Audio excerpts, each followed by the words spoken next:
fellow Falcoholics. Welcome to episode 107 of the Falcoholic Live. I do want to start things off tonight on a bit of a serious note. It's not going to be super long, so if this is the type of stuff that you're not here to see, don't worry. It's not going to be like a majority of the show or anything. But I did want to come on and just express our support for the protests that are going on in this country regarding racial inequality and police brutality, and just to say that all of us, we're here to support you, people of color. We are here to listen, and we are here to just try to do better as white people, especially myself. That is something that I want to do. So that's basically all I'm going to say on the matter. Just that Black Lives Matter, and it's a difficult time, and I hope that we can all emerge from this as a stronger country, and hopefully one that's more fair. More fair and equal in the end. But maybe that's too lofty of a goal. I don't know. But I do want to open the floor to you guys as well if you want to say anything on that note. Just to echo your comments, Kevin, I 100% endorse it. What you just said. We should be striving to be more equal. Equality shouldn't be a radical term. It shouldn't be a radical goal. And I too am speaking as someone from a position of privilege. And I mean, all I can do and all I can do with you and along with Evan as well is we can stop, we can listen to what we should do, and we can hopefully use our privilege to as a way of helping attain that equality, as a betterment. And, I fully support the protests as well, fully support the Black Lives Matter movement. And, to all of my brothers, my Black brothers and sisters, I mean, I'm with you. I'll do what I can. I'm here to listen, and you have my support. All right. Yeah, you got some. Yeah, it's hard to add more to what Adnan said, because that was, pretty well put. I think the key for everyone who is white is just to, how you feel about anything right now, just to listen. I think the most selfless thing anybody can do is to just think of being in somebody else's shoes, whether that's with anything in life. So that's why, a lot of people come on social media and they say all the right stuff, but you have to live this way. You got to think of others, but I don't have much more to add besides that. It's pretty much been a very emotional time, in this country, given what's going on with everything that's happened in 2020. Not just the protesting, but Corona itself, and the loss of a major figure like Kobe Bryant at the beginning of the year. So it's been a pretty rough year. So emotions are everywhere, to be quite honest with you. And I'm not going to go into depth about it, but this is a very troubling time in this country. If I wrote an article about 3 weeks ago addressing this, and if you have a chance, give it a look, and it pretty much sums up my my point of view from everything that it's I may not 100% agree with the rioting and the looting that's going on, but when you're a community that feels you've been oppressed for hundreds of years, sometimes you may not want to talk. Sometimes talking and just getting your opinion out there is pointless. So you may react off emotion. So that's what everybody's doing right now. That's what a lot of people are doing right now. So it is a troubling time, and hopefully we can move on from this, and hopefully we can be able to find common ground for all races, not just for blacks, but for all races. Yeah, absolutely. And as white people, it's something that we bear the brunt of in terms of being racist. So it's never easy to confront that as someone who came from a southern upbringing in Florida, one of the most conservative areas of this country, in the Florida Panhandle. I was raised not to see color and all that sort of thing, and it took me a long time to get from there to where I am today. It's not something that happens overnight for people, and no one expects that of you, but all that we expect and hope for is that you can just try to listen, try to be open to having conversations and trying to really get to the root of the problem. And just when black people and people of color tell you their situation and tell you what's happening to them, believe them. don't try to come up with 10,000 reasons why. I didn't tell a lot of people this, but then quickly to address this, and then I know we're going to move on to the topics at hand on the show. But Memorial Day weekend, I was actually pulled over, and I was afraid for my life. I'll be honest with you. You know, I've asked since then. I've asked a couple people here and there that I may have confided into about this. You know, people, you know, Caucasians, and you know, I asked them. I said, when you get pulled over, do you fear for your life? Do you feel like this, you know, this may escalate to a point to where it's going to be a huge, you know, incident? And you know, their answer was no. You know, they may, if they get pulled over, it's like, okay, what did I do? Did I speed? Okay, I'll take a ticket. You know, let me go on about my day. But I got pulled over, and my son was in the back seat, and I was afraid, man. I coached myself from the time he got out the car to walk up to my window. I coached myself, you know, don't make any sudden moves. Keep your hands on the steering wheel. I was scared. I'll be honest with you. I was scared, and he only let me off with a warning, but it shouldn't be that way. It shouldn't feel that way. Mm-hmm. It shouldn't be where you're sitting in your car and you get pulled over. Okay, you may think about what you're doing, but honestly, the last thing that I was thinking about was what I got pulled over for. I was thinking more about, man, am I going to be able to drive away? And that's where we are. So, like I said, hopefully we can move on from this. Hopefully we can rise above and find common ground and equality for everybody, and be able to put this behind us. Yeah. And just the fact that you and, you know, people of color just feel that way whenever they interact, you know, with the police, whenever they get pulled over, it shows that we as a country and we as a people collectively, we have a ways to go. We have a long way to go, so we can get to that point where we should be. And, you know, we're taking some baby steps right now, you know, with the protests. And, you know, I just hope, you know, at the very least in my lifetime, we can get to a point where people don't feel that way, where nobody has to feel that way whenever, you know, they get pulled over, whenever they get stopped. Because, you know, I can say, you know, personally, whenever I've ever had any experiences, whenever I've gotten pulled over, whenever I've had any experiences with the police, I've never, you know, felt that way. And, you know, I know that it has to do with my skin color, and it has to do with my privilege. So, you know, I just hope that we can come to a point one day where, you know, it's like that for everyone, where nobody's scared about whether or not they're going to drive away, as you said. Yeah, totally agree there. And as, you know, someone who's been pulled over, you know, even with, you know, someone during my wilder years, we'll say, with possibly illegal substances in the car, you know, still not even being like remotely afraid, because I'm like, oh yeah, this, you know, I just wasn't, and I can't even imagine what it would be like for a person of color in that situation. Because, I mean, and of course nothing happened. The cop was like, oh yeah, your plate's expired, you know, have a nice day. My cell phone fell on the floor, and I tried to grab it, and I swerved slightly, and he just so happened to be, as I was on the interstate, he's just so happened to be sitting right beyond the point where I could see him above the hill. Like, 'cause I was approaching a hill, and as soon as I got to the top of the hill, he was sitting right there. And I so happened to be swerving. I was looking for him. I was trying to get my phone. Yeah. He thought I was, you know, possibly sleepy or, you know, intoxicated maybe. So he pulled me over. He didn't give me a ticket or anything, but it's just coincidental. Like, of course, he'll be sitting right there. Right. Yeah.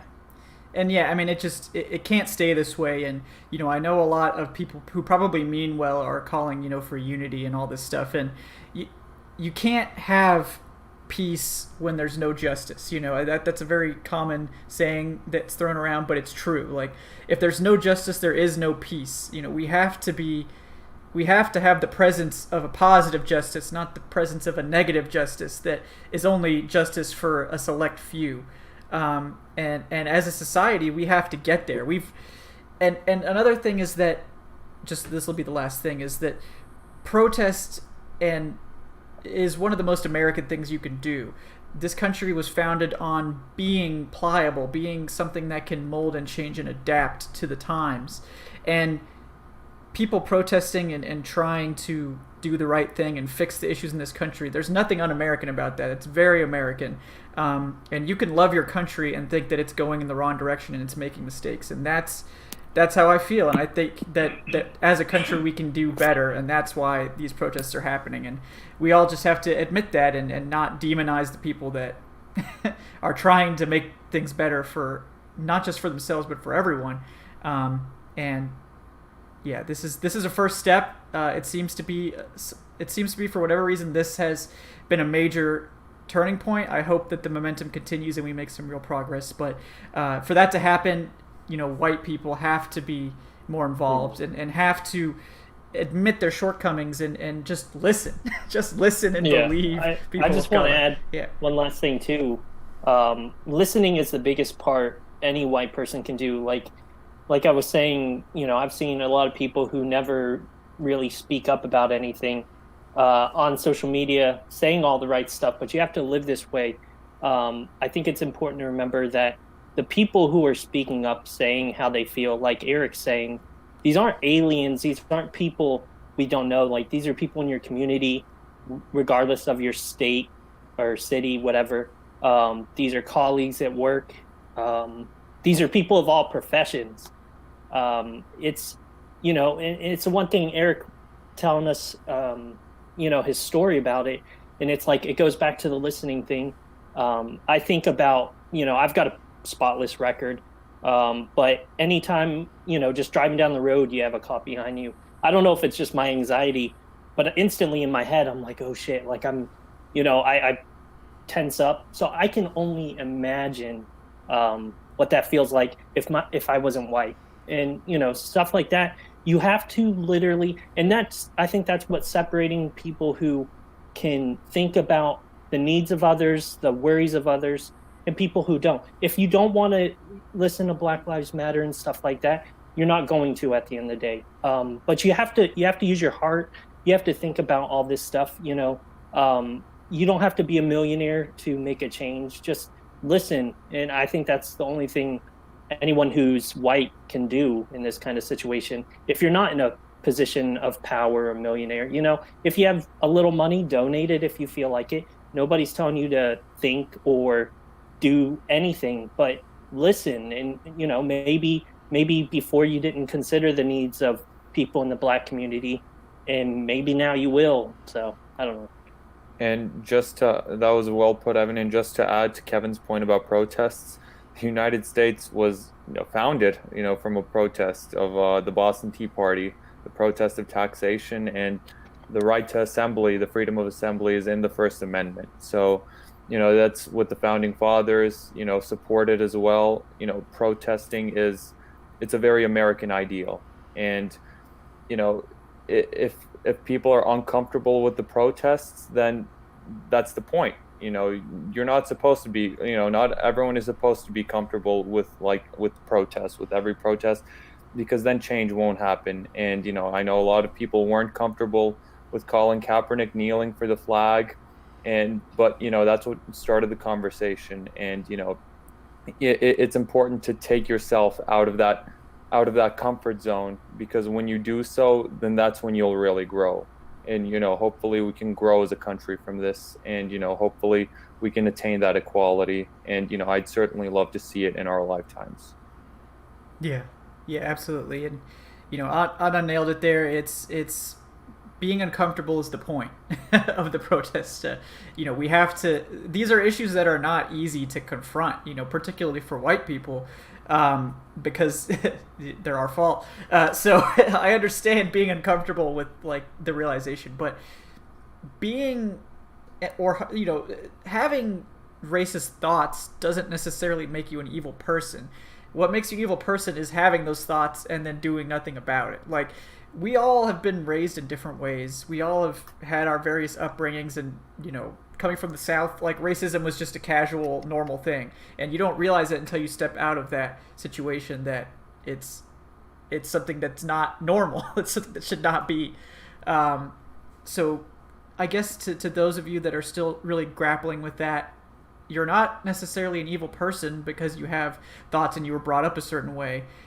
But it is up to you to take the next step and just try to understand and listen and grow. And that's honestly the easiest thing, the first thing you can do as a white person who maybe is just now starting to confront, privilege and racial inequality and these sorts of topics. Just think about it and try to listen and try to grow. And I think you'll find that is the most beneficial thing you can do, to just starting with yourself. And that's what worked for me. And I think that is a good place to start if you don't know where to start. So it's not an overnight thing. No one's expecting you to just change who you are overnight, but just start the conversation with yourself and then move on from there. And I think that will go a long way. But I did promise we would actually talk about some football. So we will talk about some football tonight, I promise. There isn't a lot of actual football news to get to, but we will talk about training camp. We'll talk about the 2021 salary cap and the situation that's going to potentially be brewing there. We'll talk about some other things, and we'll also get to your questions in the chat. And as people in the chat have said, I know Atlanta is a little bit dicey right now, so we just want you guys to all stay safe. Be careful if you live in Atlanta. Just have a safe night. If you are protesting, just try to stay safe out there. So let's open this up with some training camp talk. We have heard, recently that the NFL is planning to hold training camps on schedule. They've been talking about the various things they're trying to do, to keep teams healthy and safe. But things maybe are a little bit more complicated now that some states seem to be getting better. Some states seem to be getting worse with the coronavirus stuff. So that could throw a wrench into things if not all, states are kind of on an even playing field in terms of where things are. So I guess I just want to get your guys' thoughts on what do you think the chances at this point are of a relatively normal training camp. And Eric, I'll start with you and we'll move from there. What are your thoughts right now on just the overall situation heading into training camp season? I don't know, man. I think everything is going to be dicey from here onward. Starting with training camp, of course. The whole, preseason being possibly shortened or will be shortened. The regular season itself. Yeah, I think we're going to see a change in training camp this year. Me personally, I think it may get to the point where you may see shorter practices. You may see maybe 2 or 3 practices a day, but being held maybe in like 30 or 40-minute increments or something like that. I think you may see the practice sessions kind of chopped up a little bit when it comes to training camp. And I know that is a huge, I guess, something that's looked upon from like the PA and stuff like that, as far as how many practices are held and how long they're held and under certain weather conditions and all that type of jazz. But I think this may be an off season where we may see that change a little bit. I think we may see it head in that direction where you may just see offense for 30 minutes and then defense for 40 minutes just to keep, less individuals in one vicinity for a longer period of time. Yeah, that could certainly be in play. It would not surprise me if we see sort of different practice schedules and things like that to try to keep some distance going on. Adnan, do you have any thoughts on the potential for training camp and what's going to be happening there? I think it'll definitely be a change. Like Eric said, it could be some differences in, the timing of the practices. Definitely, I think there's going to be maybe fewer media members allowed in. There's not going to be any fans this year. I know a lot of people have a tradition and, of going to training camp, maybe with their families. And I love going to a few sessions down at Flowery Branch here and there, but, that's not going to be possible this year for obvious reasons. I think beyond training camp is where we can really, is where it'll get really interesting. Like there's some talk about, and I don't mean to hijack the topic about training camp and to take it further into preseason, but they're talking about possibly less preseason games. And I did read, and I wrote an article about it, the NFL does have somewhat of a contingency plan for if the season does get delayed, where they can delay the season by up to a month, or I think 5 weeks, and start it in October. And in that scenario, they would cut out all bye weeks. That's the reason why every team, their week 2 opponent is someone who has the same bye week as them later on in the season. So the Falcons have the same bye week as the Cowboys. So just in case the season does get delayed, they can play the Cowboys. I think week 9 is the team's bye week this year. So they play the Cowboys week 9 instead of the bye week. And they're talking in Tampa Bay with the staff, with the folks over at Raymond James Stadium about potentially reserving it for late February. The NFL doesn't want to, from the report, they don't want the Super Bowl to be played outside of February. So latest the last Sunday in February instead of the first Sunday, and they would cut out the Pro Bowl in this scenario. So the NFL has their contingency plan to delay the season a little bit if need be, and to keep it all regular, 16 games, full season, Super Bowl in February. But beyond that, if it keeps going, then I don't know what exactly will happen. Yeah, and no, go ahead. If this is what it would take to shorten preseason, I'm all for it. I mean, I think we've all been down with that for the longest anyway. I mean, I don't know why it takes a pandemic for them to say, hey, you know what? Let's get rid of a couple preseason games, but I'm all for it if that's the case. I'll go a step further. I'm down to completely get rid of the Pro Bowl too. Like that's wow. that seems pretty useless to me. I mean, they're never going to do it because of the TV ratings. Everyone watches. Football has this country by the throat.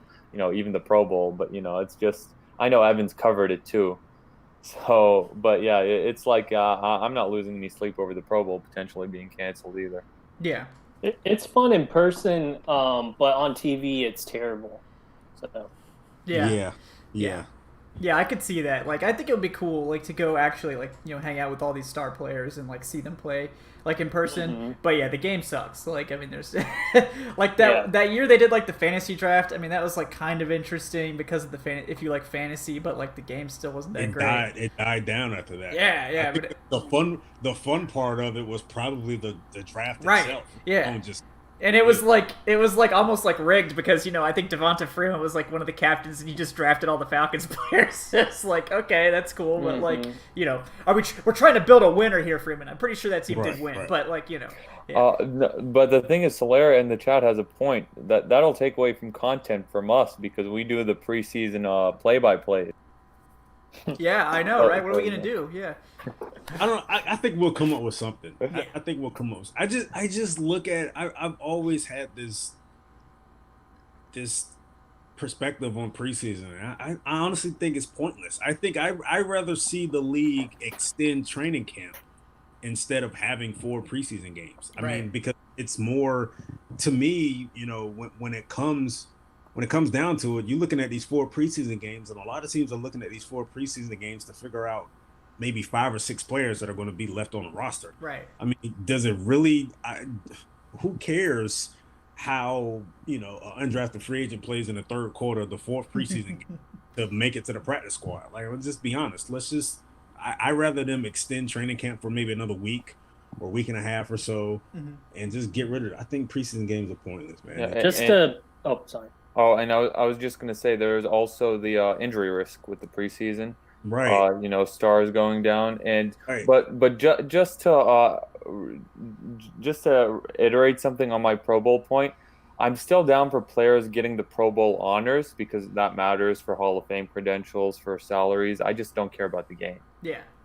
The game can we super sim it like in Madden? We just sim, the Pro Bowl on Madden, and we just. Has anyone ever played the Pro Bowl in Madden? No. I don't know why you would. No, I have. Oh, yeah. I remember when I was younger, before they took it away. Yeah. They brought it back this past year because, not to go on a Madden rant, but I've played every Madden since '97, and it's like what they like to do is take away content and then bring it back a couple years later and like dance with it. Like, we've got the Pro Bowl. Well, you had it 2 years ago before you pulled it for no reason. I play with it. Is it so when it comes to other leagues, because okay, with the NBA, the All-Star period, the All-Star week, it's a huge thing. You know, it gets a lot of the All-Star game was brought back last year too. That was the most exciting All-Star game in like decades. Yeah, even the last few years, the All-Star game has been fun, and even if you go back to the early 2000s, the All-Star game was fun to watch at that point. But you know, when baseball brought in the whole stipulation as far as whoever wins get home field advantage or whatever, it became slightly interesting as well. How come the NFL, when it comes to just comparing to those two leagues, how come the NFL is like, yo, your All-Star format is just way out of this league? Yeah. Is it because it's not played within season like baseball? And it could be, and the NFL has tried. Like they've tried with those like events like the dodgeball, the skills challenge. They've tried to make it. Yeah, they've tried to make it like the NBA because NBA All-Star Saturday it's fun. Like I enjoy watching NBA. I enjoy sitting down and watching the events on NBA All-Star Saturday. I do, yeah. But with the NFL, it's like I couldn't care less. Right. Like I remember last time it was like they had the dodgeball thing, and I heard that they had it, and I was like, oh, okay. Cool. Yeah. Like great. Yeah, I actually went to it. It was stupid. Right. Yeah. It just like with baseball, you know, you have the home run derby, and you know that gets a lot of attention. But the best thing the Pro Bowl had, and they basically don't do it anymore. I remember growing up and watching the quarterback challenge. They even had a freaking game about it, I believe, on like PlayStation or something. They did.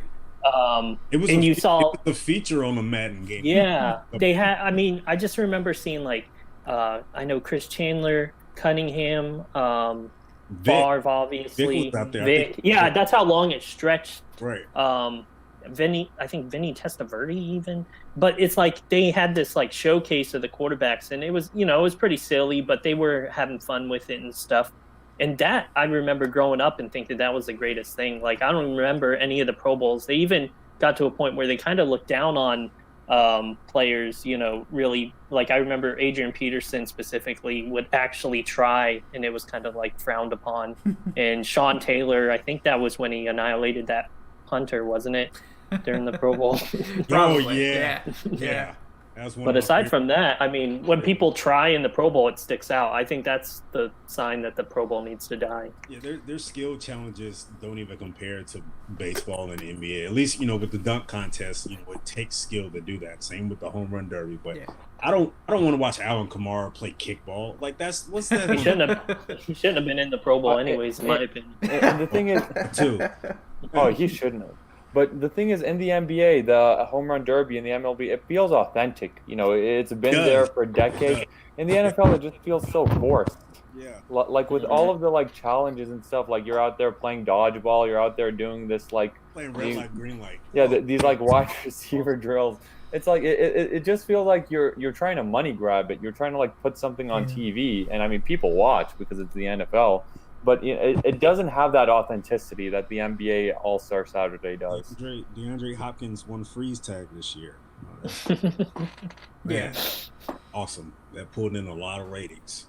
Yeah. Not to double back on the preseason thing, but would that, just brainstorming, give more of a reason to have, obviously the XFL tanked and the whatever that other one was went down the drain, but like an NFL minor league to where that would take away the need for, we need to see these undrafted guys or, bubble guys because we've seen them in like a minor league system sort of That's thing. That's what NFL Europe was for a while.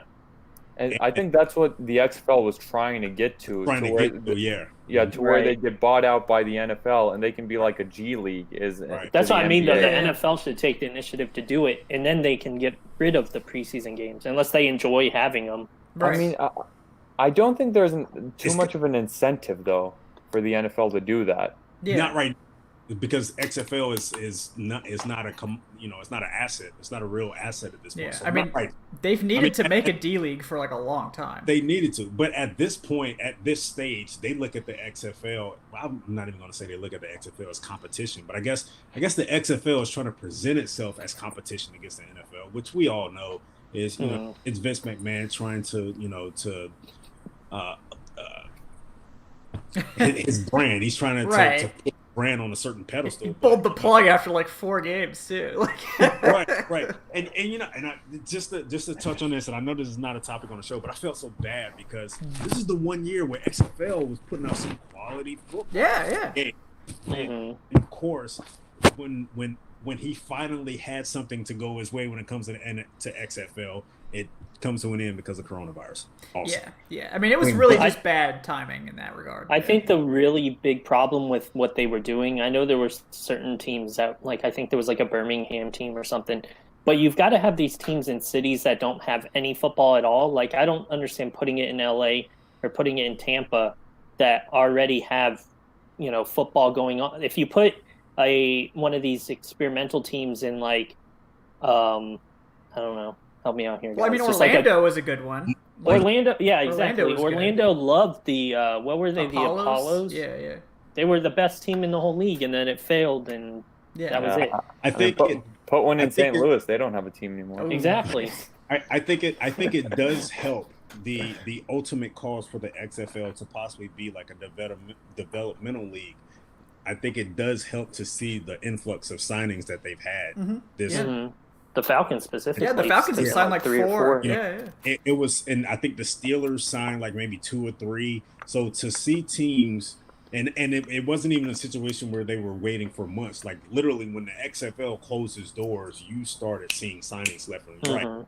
And I think that's a feather in the cap for the XFL going forward by saying, hey, how come we can't be this minor league type stage for the NFL going forward? You guys are already poaching our players, when the season is already canceled. So I think that would be very beneficial in the long run, honestly. Yeah, and especially if they can get some influx of cash and they can possibly get some of these undrafted guys, lure them over to the XFL. And it's a pipe dream to think that they're going to bring over these big time college stars because, it's just, at like least a USFL type thing. Yeah, it's like I know there was some talk about possibly Trevor Lawrence going into the XFL and like making some money, but don't do that. You'd be an idiot. He's a draft pick next year. Like that's not going to happen. But it's like getting making an incentive for some of these undrafted free agents who aren't on the team to possibly go to the XFL to prove themselves for a year. To make some more money than they would, the minimum in the NFL, and then to possibly, be more of that, filler league toward the NFL, and then have the NFL look at you more seriously if you're over there getting some of their like undrafted guys. Yeah. Well, it's like a developmental league could do numbers. Like, say the XFL doesn't come back, there was clearly like a desire for spring football. Like, people watch the XFL. Like, people were open to having a spring league. And it's like, even if it was quality, it wasn't just football. Yeah, it was better than the AAF in terms of quality.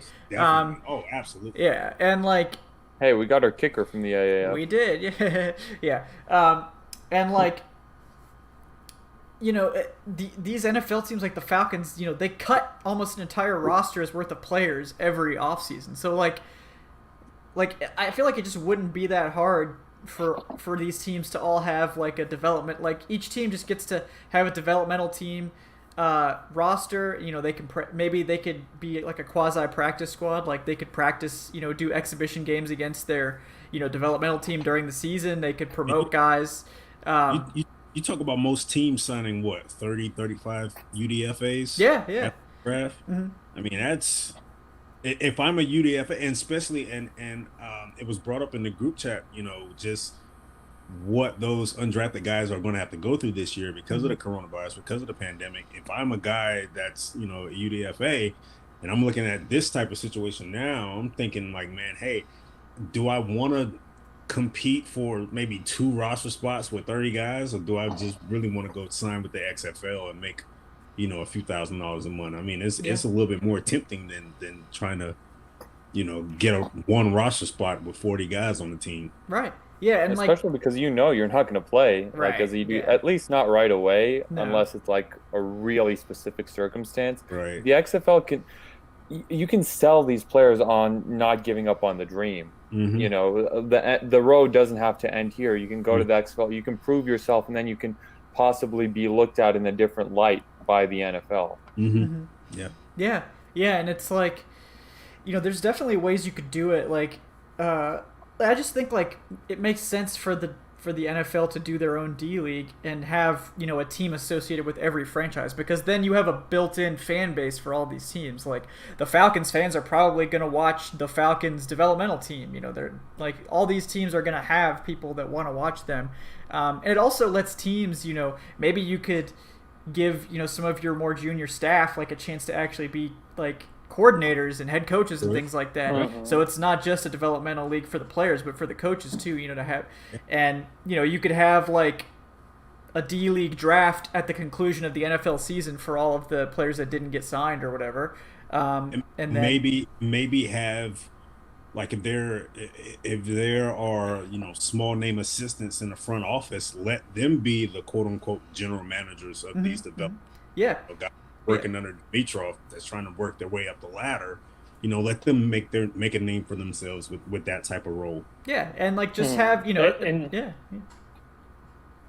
Oh, I was just gonna say, and you don't put it in the same city where you have your major franchise, Right. because Right. it's gonna be harder to sell merchandise and get a fan base. Like, for example, let's use Tampa Bay Buccaneers or Jaguars, whatever.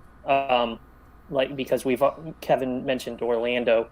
If one of those teams put it in Orlando can now grow around that team, even though they, Tampa or Jacksonville, whoever claims them, is, a couple hours down the road. Not everybody in Orlando, and they may be a fan of another team for all I know, but Orlando can grow behind that team. And I just want to mention, as Adnan was saying, that guy, PJ Walker, is a perfect example of it, how he was with the Colts on their practice squad apparently for 2 years.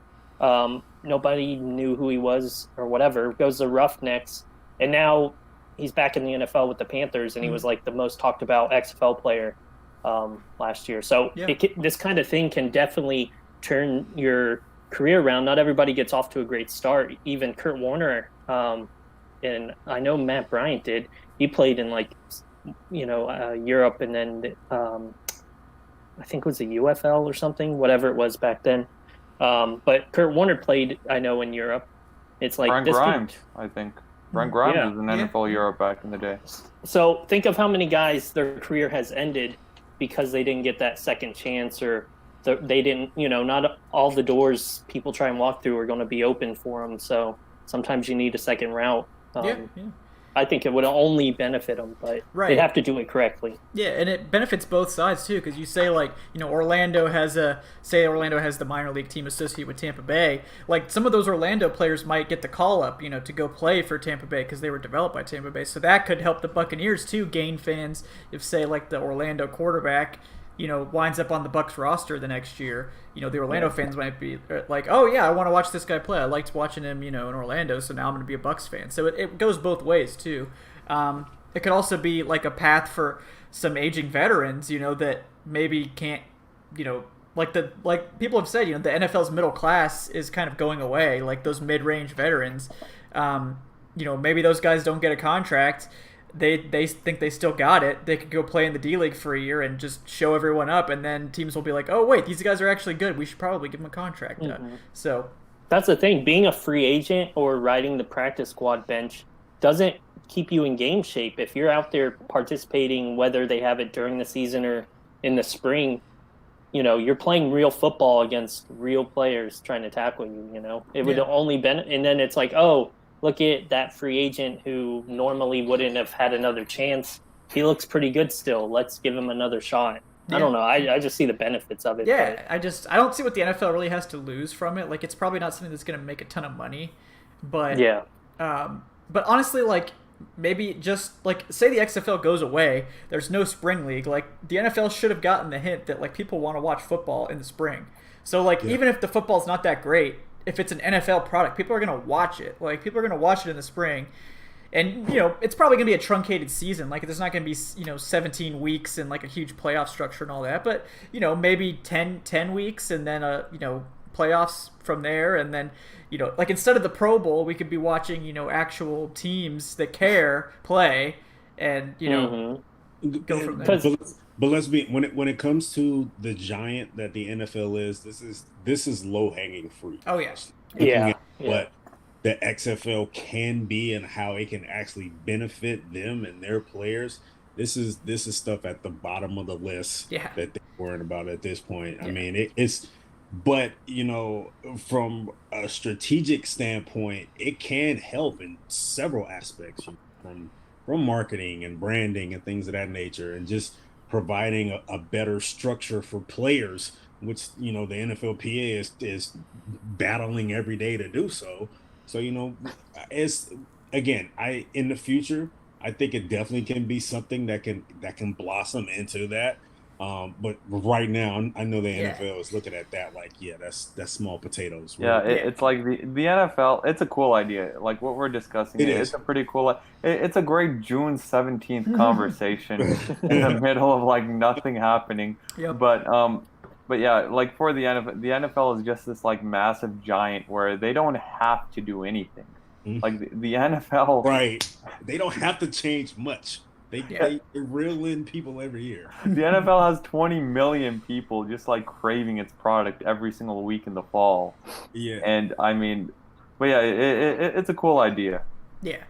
Yeah. I wonder if like the relative success of the XFL will kind of spur them on to be like, hey, there's clearly some sort of market for this. Maybe we could make some money off it. And, maybe in the next 5 years or something, they start taking it more seriously. Now, when this thing is actually birthed, we're going to look back on it and we're going to say, hey, man, we called that. Yeah. We called that. So we deserve some type of.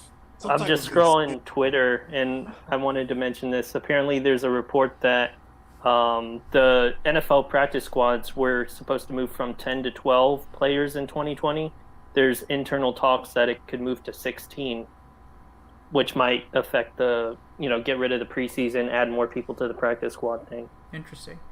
Yeah, I mean, that'd be cool. It would allow a lot more younger players. It just doesn't really help veterans. Like, this what we talked about before, like the NFL, like people think that they increased the roster size. They didn't really. Like they made it like a temporary increase. Would that go alongside increasing the game day rosters as well, or it doesn't say? It doesn't say in the tweet. It's from Rappaport. Yeah.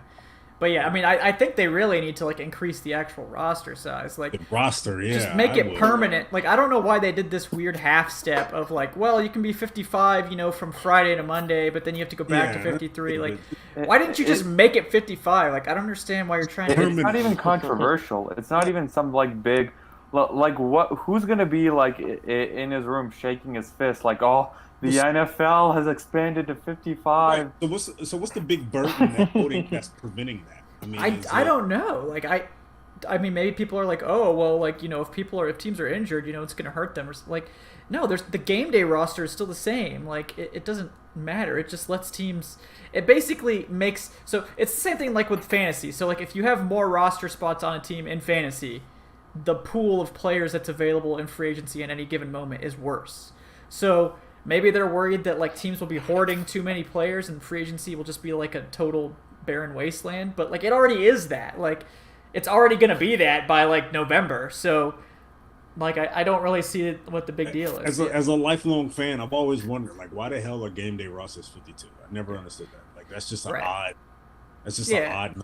And the same thing with like, I mean, I guess they say like the inactive list, which I think is also equally dumb, is like, oh well, so teams that are healthy don't have an advantage. Like we're talking about like the seventh offensive tackle or something. Like this is not like players that really like be on that list week in and week out. Oh, you're still not playing.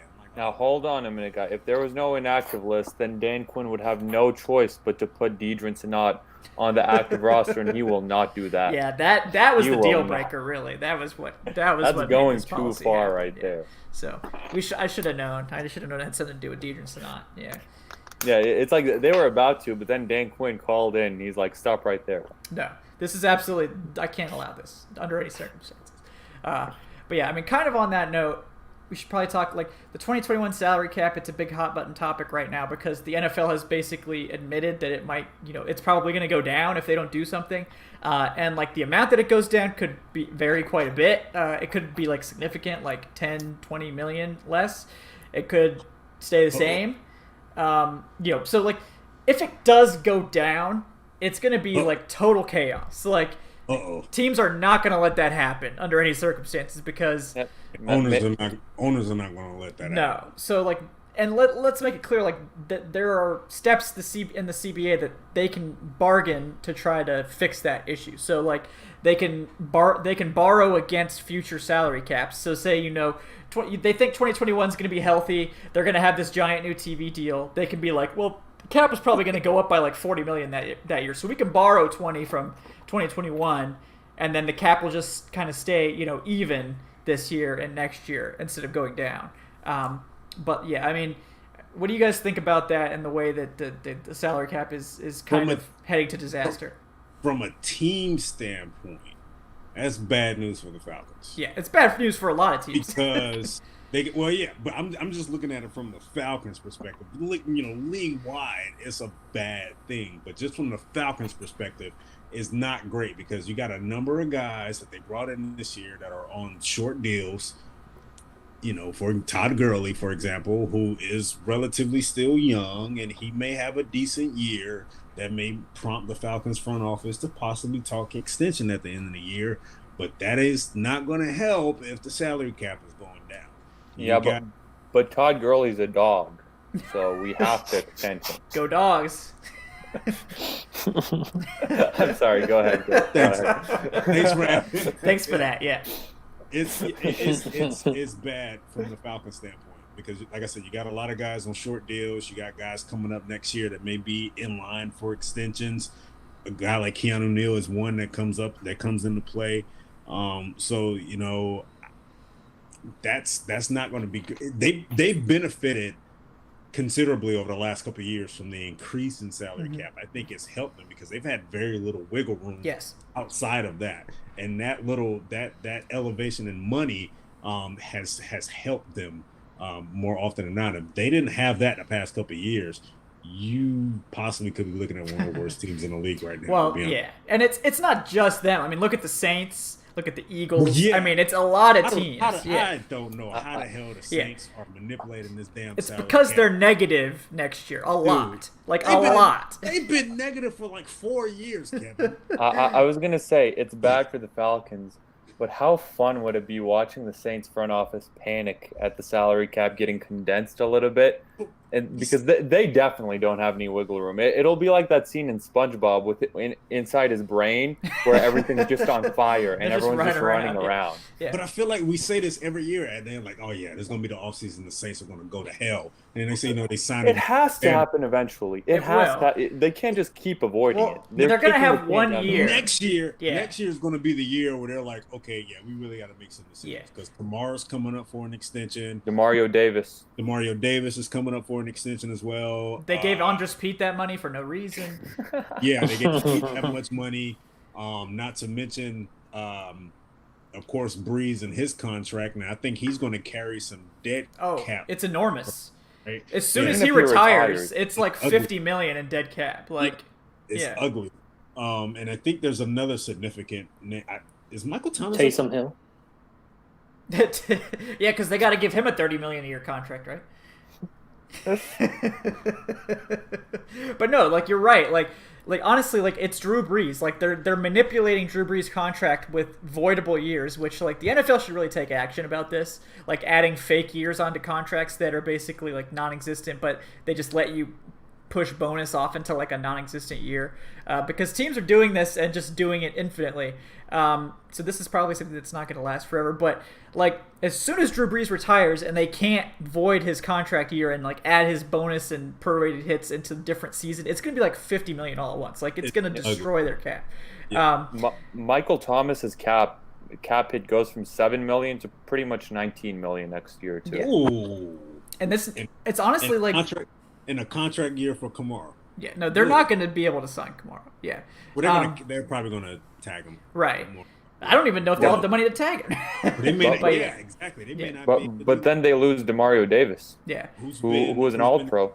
A key component on their defense the past couple of years outside of Jordan. I think that the Saints have kind of tacitly admitted that as soon as Brees retires, they're just going to have to flush the whole yeah. thing. They're just going to have to flush the whole thing. And that's kind of how they yeah. built the team. And honestly, like, I mean, it's not been a bad decision for them because they've been very competitive year in and out. But, like... Yeah, but the thing is, it makes it so much sweeter watching them choking the playoffs year really in does. and year out. Yeah, I mean, it because does. you know It's it's coming. It's kind of sort of like looking at them and saying, okay, you know that they have bad credit. Like, they have terrible credit. But they always get loans every year. And you wonder, like, hell did you get They're that? like Donald Trump, you know. He just keeps having these failed businesses. And just, Didn't he file for bankruptcy before? Like, like many times. But, like, and we're not going to make this political, but, like, you know, people still lend to him because they're like, well, it's Donald Trump, you know. So, like, we can't say no, you know. So, like, but honestly, the Saints aren't even in the worst shape. I don't know if you've looked at the Philadelphia Eagles cap situation yet. And they just lost Brandon Brooks too. Yeah, that's brutal. What are their the Eagles? So assuming a $15 million increase in cap, right? The Eagles are minus $50 million next year. $50 million with an increase. Who's on tap for an actual extension? Like who's their unrestricted guys next year? I don't know, but they're not signing anyone. They're going to be cutting almost everyone. They won't be, but I'm just wondering. That's honestly, when it comes to team salary cap and their figures, that's the first thing I look at. Who is on the front line as far as, okay, I'm up for a contract extension. I'm up for a new deal. That's the first thing I look at. When it comes to a team that's being minus 50, I'm looking at guys that are like, okay, I'm in line for my money, and then they're minus 50 in the cap. And you're like, okay, well, you ain't getting your money. I think all their key guys, they pretty much extended it. They did, yeah. So there's not like a lot of guys that they need to re-sign next year. Fletcher Cox. Who else? You know, Slay got his big money deal this year when he traded for. They still have Alshon Jeffrey. Right. I mean, it's like Jalen Mills, Sidney Jones, you know, like Nickel Roby Coleman, Crevon LeBlanc. Like, there's not a lot of guys that like are serious names that are going to be departing the team next year. It's almost half their secondary. Right. Yeah. I mean, I know. But like, they're not. It's not like they're good, you know. So, like, yeah. But in terms of their like, I mean, they shoved. Like, freaking Carson Wentz's cap next year is $35 million. Like, Fletcher Cox is $22 million. Like, I keep looking at Max Ryan contracts, and I'm like, man, dude, he's cheap as hell. Yeah. So like, I like they could cut a lot of players. Like, they could save a lot from Alshon's deal. That's $8 million. They're gonna save from his Deshaun. They're probably gonna save something from his. Yeah, like 5. But, like, they need more. Like, I guess, they picked up Derek Barnett's 5th-round option, so assuming he's not Brandon hurt. Graham, yeah. they probably say something from him, letting Graham go. They actually only saved $716,000 from Graham. Like, from Graham? There's really not a lot of places for them to, like, sit. Like, they're just going to have to dump a ton of deals. Like, they're going to have to dump Deshaun. They got a lot of one-year deals also. They got a lot of short-term deals that they're going to have to dump. Yeah. Like, and this is a significant offseason because if you really paid attention to free agency, you saw a ton of guys that got one-year deals, 2-year deals, and it looks from a standpoint, it looks like, okay, he may be signed long-term, but it's really a lot of these deals, these 2-year deals or these 3-year deals that you see are essentially one-year deals, and it's not necessarily guaranteed beyond that. So this next year with the decrease in salary cap, this is where you're really going to see what happens this offseason translate over to next offseason, because you're going to see a lot of guys that you're going to look at and say, well, I thought he had a 3-year deal. Yeah. Well, not necessarily. Like, his money is guaranteed for 1 year, and he's pretty much on the loop on the ends right now. Yeah. So, like, I mean, they're gonna have to like restructure a bunch of guys, which is only gonna make 2022 worse. Like, it's gonna be extremely dicey for the Eagles, and that's assuming the cap went up. What if you got like Clowney right now? I mean, they don't. How much do they have right now? They do have like $24 million this year, and if they're smart, they'll carry all that money. I'm talking about just him in like the type of deal that he's facing at this point with what may be, a salary, kind of sort of a salary cap step back in 2021. Like, he's looking to lose even more money, honestly. Yeah. it's not been a great offseason for Well, Jadeveon. he should have been a better pass rusher last year. Like you Oh, can't get like 3 sacks and expect someone to give you $20 million. Like, I mean, not saying that he was like, oh yeah, why not? I mean, Vic Beasley could do it, right? What? Exactly.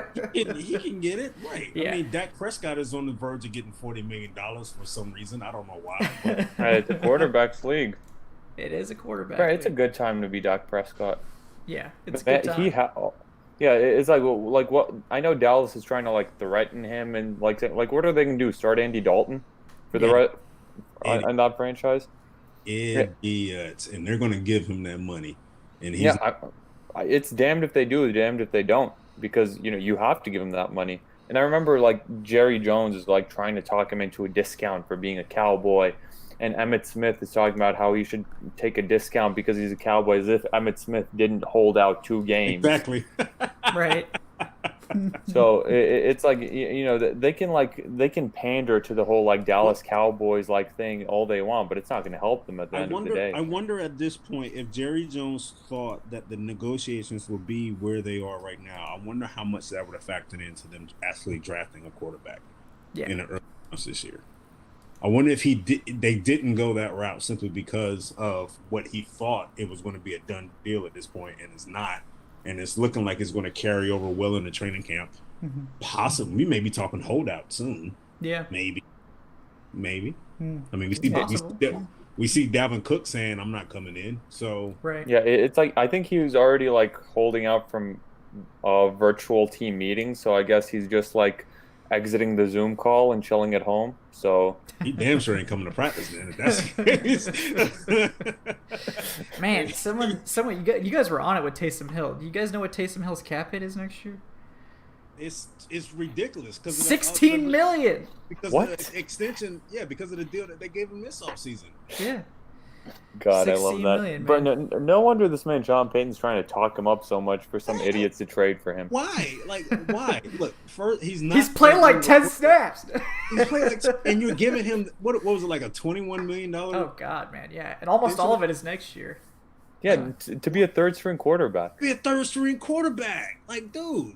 A gimmick quarterback at that. And then they like wasted that draft. They traded away next year's draft picks so they could draft that player instead of the Panthers. Like that's just like Sean Payton just being petty for no reason. Like this. And they're still talking about they may give him a considerable shot next year if Brees. Didn't they trade next year's third too? They did. Yeah. That's kind of their thing. I mean, they just mortgage everything for this year. Jameis is their is thing. only on a 1-year deal, so you're talking about right now. Yeah, but they have Taysom Hill, so it's okay. There's only one quarterback under contract next year, and it's Taysom Hill. Yeah. God, I mean, I'm not gonna lie. I was worried that Brees was gonna like retire, and they were gonna run out that gimmicky Taysom Hill offense, win 2 games this year, and then luck into Trevor Lawrence next year. They should. Yeah.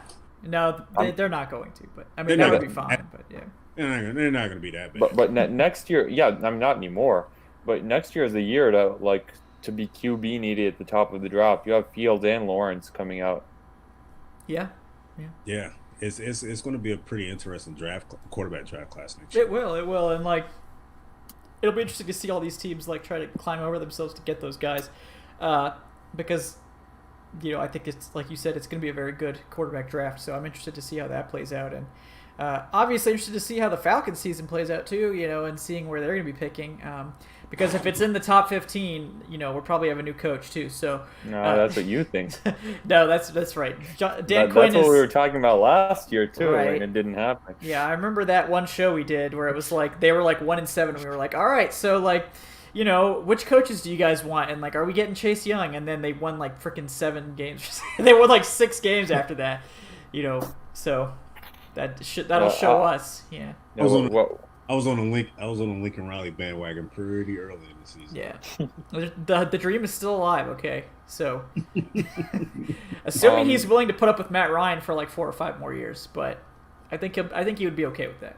Right, it's going to be so fun when Brees retires and we still have Matt Ryan, and then we just like widen that gap of that like head-to-head record with the Saints year after year. Yeah, and then it'll be fun to see Tom Brady's washed, and so he goes to Tampa Bay and they're like, oh yeah, he's going to be better than Jameis, and then he's just kind of like average.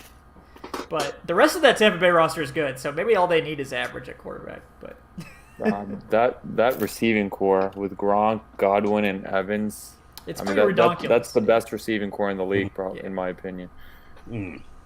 It's going to be nasty. My God, that's going to be a headache. We'll see. As long as they displace the Saints at the top, that's all I care about. It's okay. We have Oliver and a rookie as our starting AJ cornerback Terrell. to go up with them. Future All-Pro AJ Terrell and rookie season All-Pro. Okay. When was the last time a corner did that? I don't know if that. I don't remember. But that's okay because we have such a nasty pass rush to help them out. We do, man. We do. We got we got Marlon. Okay, don't slander my man Marlon Davidson. But other than that, yeah. I mean, we got Dante. Maybe Dante Fowler has another great year. He's probably. We better hope so. Charles Harris may prosper. He's got a new change of scenery. Okay. Right? I mean, right, guys? Probably not. Yeah. But, I would say I'm gonna not go in on that one. Hey, bro, I may draft some of those Bucks pass catchers just because they play the Falcons twice a year. That's always been a good strategy for me in fantasy. So, yep. But yeah, you guys got any final takes tonight before we wrap things up? We filled an hour pretty easily, so we can do this all. We could if we could talk now, we could talk anytime. We are so good at this. It's June 17th. We talked about the NFL possible D League for 20 minutes. We're just pros. We're such pros. Bro, the hour just passed by like that. Yeah. We can do this in our sleep. Oh yeah. I miss football, man. Yeah, me too. I've taken to and we. I've been simming the 2019 Falcons season in Madden to see okay, I know the computer's totally incompetent, so this incompetent computer versus an equally incompetent computer on the other side, how could they perform in the same situation versus how the Falcons did? And if they go to the playoffs, I swear to God, real quick before we get off the show, man, I did the other day I took a look at the roster all over again, and I know everybody's putting a lot of talk in, them signing former first-round picks and them having 11 or 12 former first-round picks on offense or whatever. But if we're looking at just talent alone, and you can throw in potential as well, this very well may be the best roster Quinn has had. If we're looking off just pure talent and potential alone, because I will say this roster compared to last year's roster, to me, it's almost night and day. It's significantly better across the board, in my opinion, at several positions. If they honestly don't make the playoffs this year with this roster, it's more. To me, it falls clearly on the coaching staff. Oh yeah. This is a roster that if they play up to their potential, they can win 11 or 12 games. And I don't care who they play. I don't care who's on the schedule. They can compete if this roster plays to what it's supposed to be. Will they get that out of them? I don't know. That's the thing. There's a lot of questions. As much optimism there's a ton of questions right across from it. Wondering if Gurley's knee is going to hold up for 16 games. Wondering if Fowler's really the answer to the pass rushing woes. Wondering if they can actually stay healthy across the board. They haven't really been healthy since their Super Bowl run, to be honest with you. Right. So I'm appreciative of what they've done this offseason though. They've grabbed some guys that I think can be, they may not be household names, they may not be star players, but they grabbed some guys that I think can come into the fold and contribute to a certain role that we need them to contribute to. And I don't know, man. I will honestly be very, very disappointed if they don't make the playoffs this year. And I don't care how tough their schedule is. Right. I mean, they should. They should have last year, honestly. That roster was not anywhere near as bad as they looked in that first half of the season. And we saw it in the second half. That wasn't a 1-7 roster. And that was a 1-7 roster that lost to the damn Cardinals. Right. It was the coaching was comically inept in that first half of the season, and that is the scariest thing is that we saw that, and then they didn't do anything about it. Like, I mean, maybe Raheem Morris really is a great DC, and we'll see that again this year. Maybe he deserves to be the head coach if he's really that good. Right? Whoa! Hey, we've seen him as a head coach before, okay, and it wasn't good. But that was a long time ago. Yeah. Okay, in fairness, that was like 20. That was a long time ago. Yeah. Yeah, that was like. I mean, coaches, they change. They develop. Well, there's been coaches that have had a bad start and then got another chance and been good. Like, that has happened. I think if we see the defense clamp down this year and we have a great season, I think he will get a legitimate shot as being a head coach again. Yeah, definitely. There's a number of guys on this staff right now that I think can be future head coaches, and one of them, Joe Witt Jr. is another one. Mm-hmm. Jeff Ulbrich.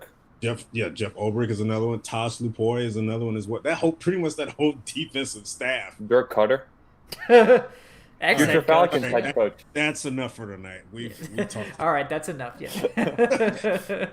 Well, I would just like to mention, Soler brought up a great point. He said, "Watch us start 8-0, and then the season just gets canceled due to the virus." The Falcons are running roughshod over everyone. You know what I was thinking?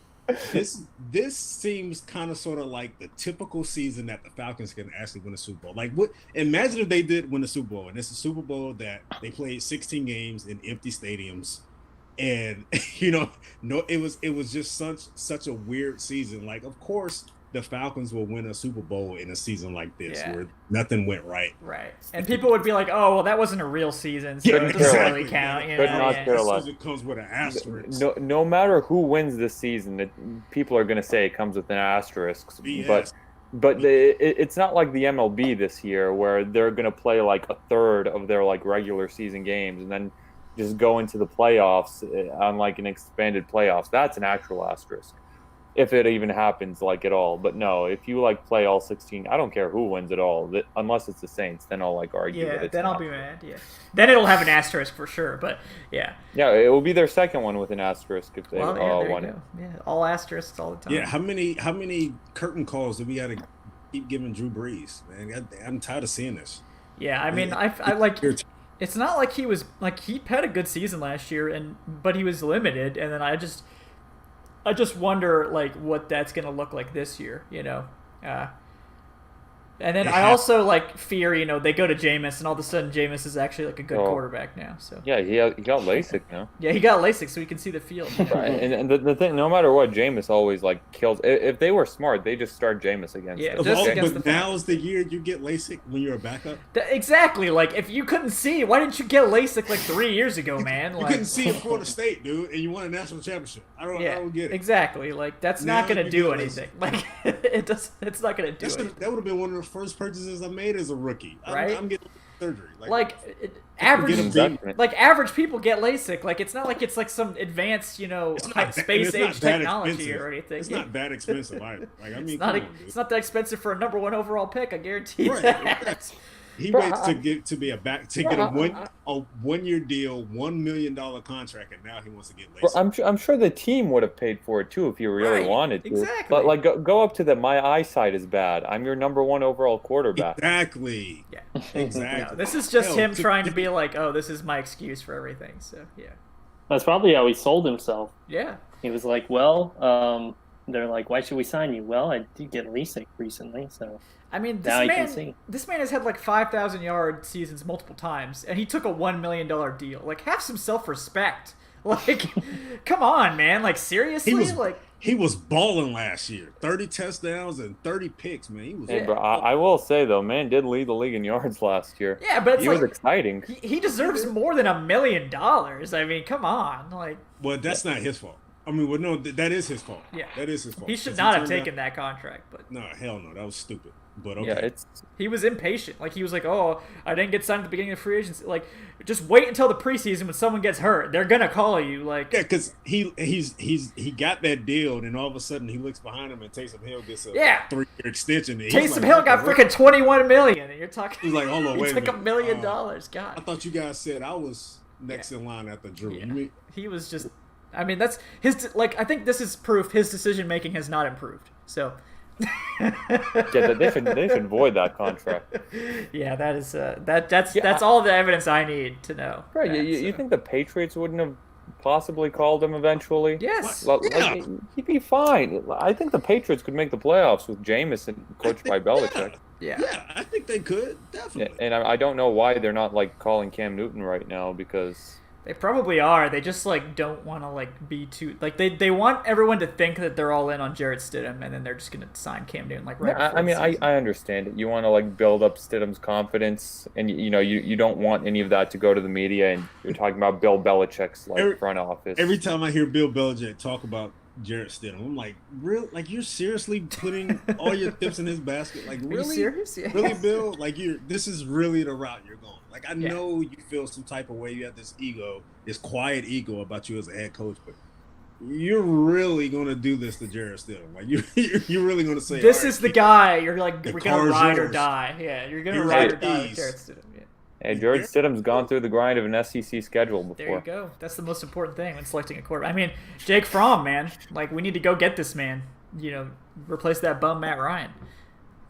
I'm so glad we didn't get Jake Fromm. There's a 0% chance. Evan is the only Georgia fan I know that has said any ill words about Jake Fromm, and he's not holding back when he said that Jake Fromm is trash. I barely said a good thing about Jake Fromm. Jake Fromm is garbage, bro. They had Justin Fields, and they kept Jake Fromm. I think that's all we need to know. Yeah. I watched this man dink and dunk and throw out routes throughout his entire college career. Only Georgia fan I've heard that. You talk to any other Georgia fan, and he's the messiah. Boo. You talk to Adnan about Jake Fromm, he's like, dude, he sucks. He does suck, bro. He does suck. It was painfully average. He's like the Jared Goff of SEC football. Bro, I think that's disrespectful to Jared Goff. I mean, yeah, Jared Goff is better, but like, yeah. Because my thing is, and I feel like I was justified watching him fall to like the 5th or 6th round, and then seeing Georgia fans say, "Oh, he's gonna be a steal." They gotta steal. No, they gotta steal. Bro, he's garbage, man. Like, I'm so like, you have no idea how happy I was when Jake Fromm decided not to come back for his senior year. It felt like the shackles of mediocrity were just taken off. I kept biting my tongue because when he first declared, Georgia fans like, "Oh man, he's a second, maybe a third round guy at worst." I'm like, okay, no. What do you guys see? Cool. I hope your team drafts him. Yeah. He's going day 3, right? Yeah, he had the large hands. Or the average hand. What was his velocity on the gun? Did it register? Right. I need miles per hour. What's his horsepower rating? It's pretty. Yeah, he's a hard worker. Yeah.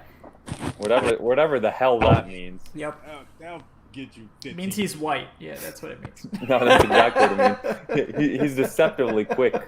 A real hard hat guy. Lunch pail guy. Brings his lunch pail. Yeah. It means what? It means he's white. That's when someone says he's a hard worker. That's what it means. It means he's really not good, but he's white and he's a quarterback. So we'll give him a chance. Right. He's also a statue in the pocket. It's just like saying for a black quarterback, "Oh man, he's athletic." Dude. Man, he could play wide receiver. Yeah. Or he could just play quarterback, the position he's been playing for like 5 years. But okay, just say he's black. Yeah. Okay, just say. We could just really simplify things if we cut off all those extra words in the scouting report and just said black, white quarterback, and then there you go. Yeah, so that would really simplify things. But yeah. We're not quite there yet. We're just now getting, we're just trying to, we're trying to bridge the gap of racial inequality in the United States. Maybe scouting will catch up in like 20, 30 years, but scouting has lagged behind pretty far, so I wouldn't hold your breath on that one. But yeah, all right. Well, on that note, we're going to go ahead and wrap things up. I'm just glad I got some shots in on Jake Fromm. Yeah, we always an opportunity. I'm sure all the Georgia fans tuned out like 5 minutes ago. That's okay. But yeah, before we get out of here, I want to thank my guests and give them a chance to plug their stuff. Start with Evan Birchfield. He's on Twitter at Evan Birchfield. Evan, anything you're working on you want to plug? No. Check out the Falcoholic. Oh, I did a article. Probably nobody watching this is interested, but If you know anybody who wants to become a Falcons cheerleader, auditions, you have to register by tomorrow night. So that's about it. Cool. Yeah, check that out. If anybody out there wants to become a Falcons cheerleader, yeah. I was going to say, don't let Dave hear you, Evan. I mean, he doesn't watch this anyway, but he's going to be like, what do we have him around for? Yeah. Oh, man. What? He doesn't have anything to plug. Yeah, it's okay. We won't tell Dave. It's fine. But yeah, also with us tonight, Adnan Ikic on Twitter at SayWhичWay. Adnan, anything that you're working on you want to let the people know about?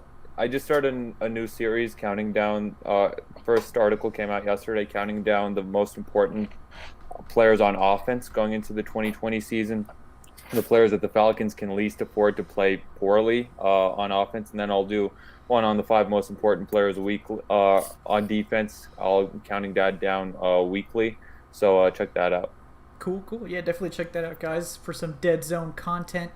Also joining us tonight, Erik Robinson at _Erik_Robinson on Twitter. Erik, what are you working on, my friend? Not much at this point, and is that a bad thing? No, I don't think so. I think that means you're just a normal person. Yeah. It's those of us that are degenerates that are still writing content right now. So. I do have a recently released article on for the Forgotten Falcons series that we're doing on Falcoholic for Scott Case, former defensive back for the Falcons back in the mid to late 80s. Who had a very interesting season, his 3rd year in the league. Go ahead and check that out whenever you get a chance. Like I said, like I always say, man, just check out the Falcoholic site as a whole. We're trying, man. It's the dead zone. It's the middle of the off season, and we're pulling stuff out the yin yang to write about. But definitely, check out the site, and there's plenty to look over at this point in the off season. Yeah, there's a lot of good content out there. And I'm Kevin Knight on Twitter at FalcoholicKevin. And just want to give a shout out to the guy that was, talking trash about my NFL redraft articles, because there's literally nothing else going on. So I've been, taking part in a Twitter redraft of the NFL. And while I personally think the current iteration of the Falcons is better, I think it's been a solid attempt thus far. But someone was like, oh, well, why are you writing these, articles that aren't about anything, that's happening in the NFL? Why don't you write, articles about possible free agents? And to that I would say, I did that a month ago. I did every position. I know, right? There's no more free agents to talk about, man. Wait, it's gone. There's nothing really going. The league office is kind of quiet right now, probably. There's nothing going on in the NFL right now. I have exhausted every other avenue of content, okay? Like, this is the only thing we have left.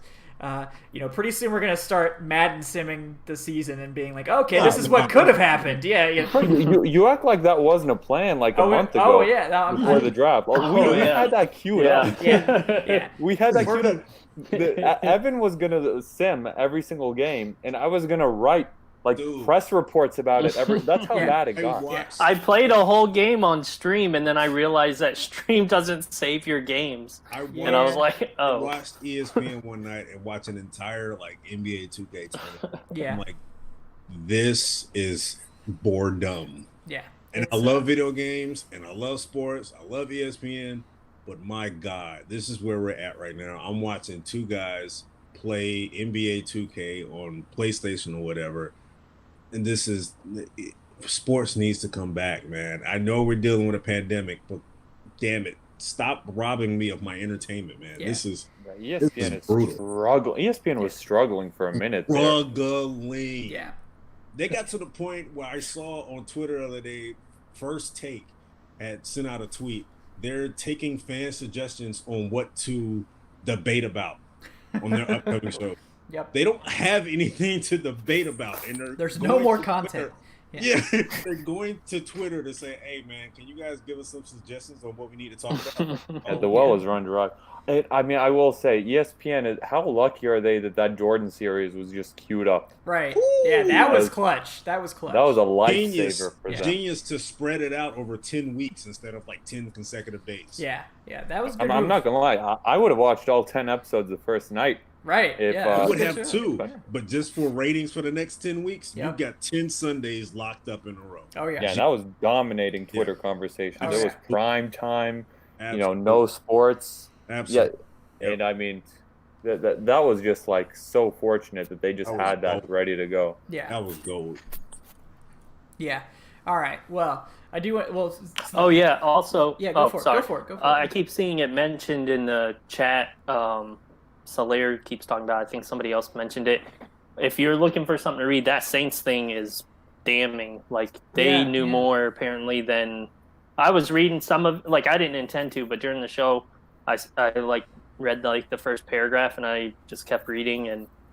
Yeah, everyone should, if you can stomach it, it's pretty sickening. But yeah, well, we'll definitely talk about that on the next show because I haven't had a chance to read it yet. That's the only reason I haven't either. I think it like published while we were like doing the show tonight. Yeah. It's by Sports Illustrated. Well, I don't know if it's by Sports Illustrated, but SI Now on Twitter has the article, and I'm sure other people have shared it. Also, speaking of the Saints, I wrote an article a week ago. It published, or 10 days ago, it published.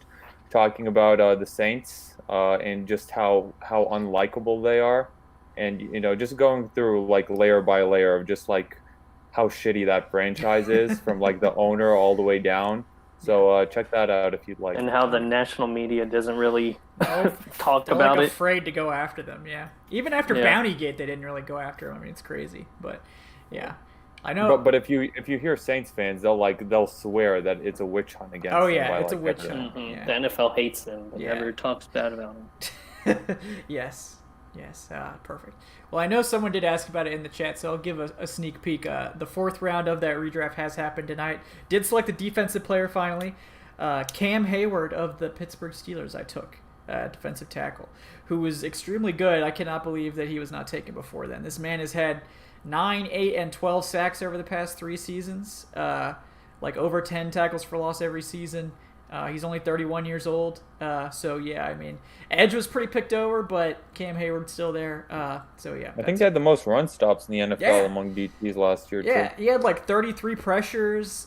Just absurd, his numbers. So, yeah, I mean, hey, if you guys want to let me take, him in the fourth round, that's cool. I'm into that. So yeah, I wasn't gonna just ignore the defense, so don't worry about that. But yeah, so I mean, if you did, that would have been the Falcons brand from the past. It would have, yeah. I thought about that, like, I should just draft no defensive players and just say screw it, because that would be very on brand. But this is my iteration of the Falcons. Okay, this is gonna be offensive skewed, but still some players on defense. Okay, that's the goal.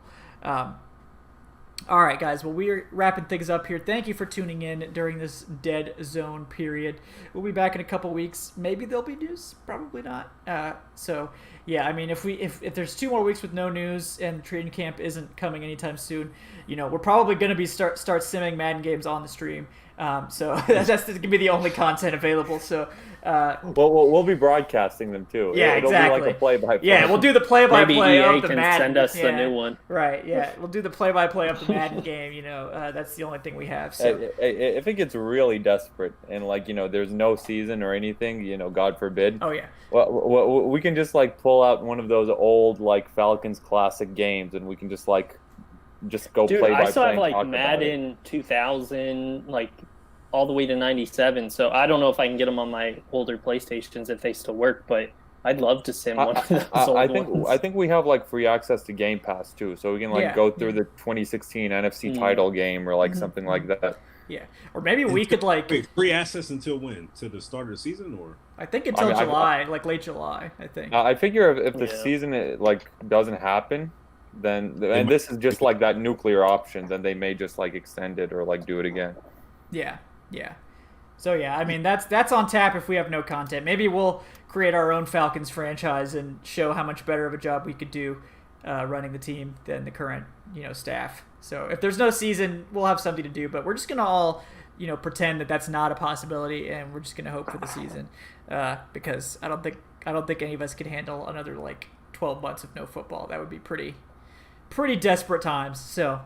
From all of us here at the Falcoholic Live, we are hoping for a season, and we thank you for coming and tuning in this evening. We will talk to you guys in 2 weeks. Until then, have a great night. Stay safe out there, and we'll talk to you guys soon.